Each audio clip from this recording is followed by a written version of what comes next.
Hai teman-teman semua, kembali lagi di channel Pendapat Joseph. Hari ini hari Senin 8/7/35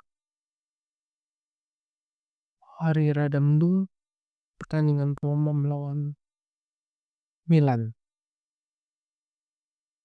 Jujurly, bukan jujurly, sejujurnya menonton laga ini ya awalnya ya yakin berat sebelah di mana Milan menguasai pertandingan.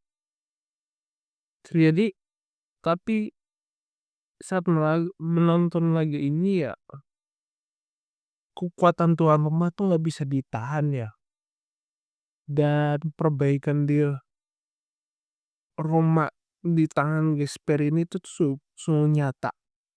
Bagaimana bukan hanya momennya pas dan secara psikologis itu benar-benar mendukung Gasperini, tetapi juga ke dalam ketenangannya banyak pemain itu seharusnya bisa mampu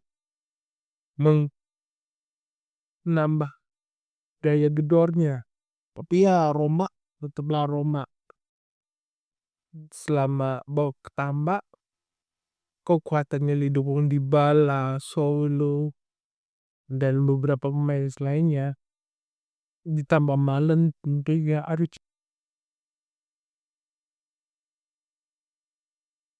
sejujurnya mampu memberikan sebuah tekanan terhadap seorang millennials. Tapi millennial tuh cukup kuat kotak di kotak penalti Milan, karena dia sebagai kiper dia bisa mengatur segala ritme mulai dari belakang sampai ke depan itu sebenarnya merasa nyaman hingga secara teknis.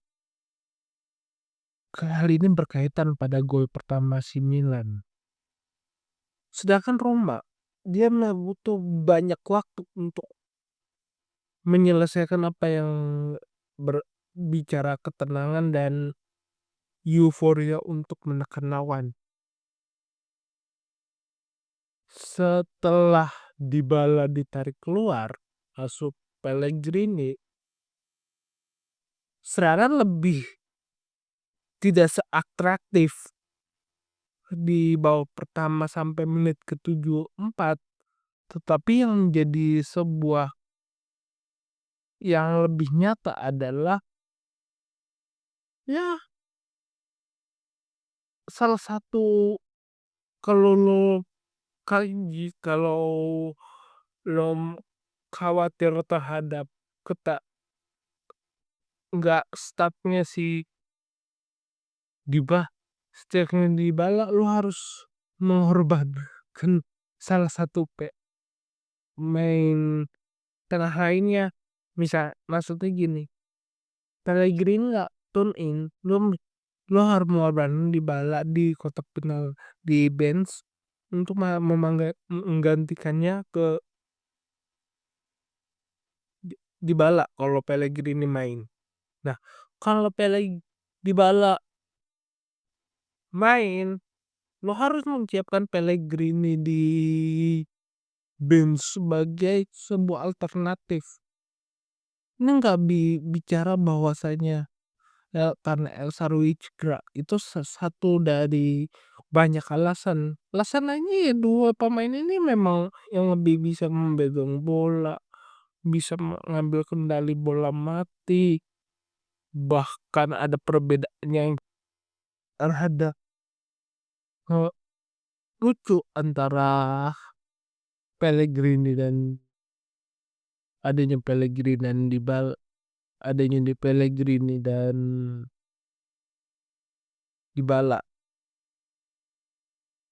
Karena kalau keduanya main ya ada potensi bola salah umpan, tetapi aliran bola lebih lambat, tapi lebih sering operan-operan pendek atau operan-operan panjang itu lebih berhasil.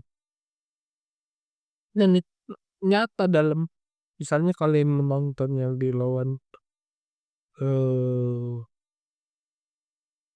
Torino yang pembalasan dendam Bogor. Oke. Atau kalian nonton pertandingan tadi Milan lawan Roma. Oper suksesnya Roma ya di atas Milan. Ataupun peluang mereka ada perbedaan lebih sporadis tanpa Pellegrini di atau Dybala, tetapi begitu Pellegrini main ada momen bagaimana Milan lebih sering melakukan pelanggaran, lebih sering Roma memainkan psikologis bahwa lawan itu ada momen gambling yang mulai dari menit 70 sampai akhir pertandingan, kegamblingan itu sangat nyata. Hal itu menyebabkan secara kekuatan tim di pertandingan itu Roma memang di atas Milan. Apakah dia punya potensi untuk menang? Kedua tim setelah satu sama ya sangat tipis sekali. Dan menurutku ya masuk akal lah angka 1 sama ini. Karena di satu sisi kurang ada kondisi lebih sabar sebelum Pellegrini masuk. Di sisi lain Milan yang baru fase terburu-buru, versi tidak nyaman dan terburu-buru ngambil keputusan di pertahanan itu terjadi di 20 menit terakhir, hingga Roma yang mendapati momen ini kurang bisa mengeksplornya secara baik. Jadi sekian dari saya, kurang lebih mohon maaf. Jika suka silakan like video ini, subscribe pendapat Joseph. Jika ada kritik, saran, atau komentar, jika ada keinginan berinvestasi, silakan klik link saya di deskripsi. Ada kata, sampai jumpa di video selanjutnya. Terima kasih.